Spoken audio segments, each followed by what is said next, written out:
হাতিয়ায় চর দখল নিয়ে সংঘর্ষে নিহত ৫ জনের ময়নাতদন্ত সম্পন্ন হয়নি। মরদেহ নোয়াখালী সদর হাসপাতালে।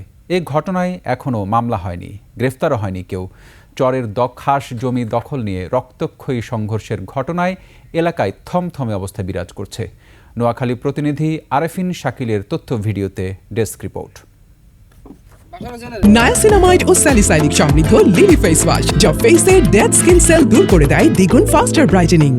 দ্বীপ উপজেলা হাতিয়ায় নতুন জেগে ওঠা জাগলার চরে মানুষের দেখা মেলেনি। জমি পড়ে থাকলেও জমির মালিক দাবিতে সংঘর্ষে লিপ্তদের মরদেহ হাসপাতালের মর্গে। সংঘর্ষে ৫ জন নিহত ও ১০ জন আহত হওয়ার পর থেকে এলাকায় থমথমে অবস্থা বিরাজ করছে।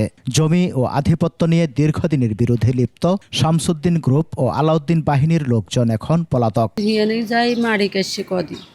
মারিকারি আয়তর কালে মানুষের দলের ভিত্তি হয়ে গেছে, বলে মারপিট হয়েছে। হিন্দি কেন মারছে স্থানীয়রা জানান, জাগলার চরের জমি এখনো বন্দোবস্ত দেয়নি সরকার, অথচ জাহাজমারা ইউনিয়নের শামসু বাহিনী বেশ কিছু জমি বিক্রি করে দেয়। কিছুদিন পর সুখচর ইউনিয়নের আলাউদ্দিন বাহিনী জাগলার চরের জমির দখল নিতে আসলে দেখা দেয় চরম বিরোধ। আমার আব্বু শুক্রবারে গেছে এখান থেকে, যে জায়গা কিনছে, আজকে কি জায়গাটা মেফে বুঝাই দিবে বলছে, বুঝিয়ে নেওয়ার জন্য গেছে। কালকে মঙ্গলবার চলে আসার কথা, সকালে চলে আসবে, আর সকালে বের হতে পারে না এখন ওখান থেকে, কারণ লাশ হয়ে বের হয়েছে আর কি কালকে সন্ধ্যের পরে।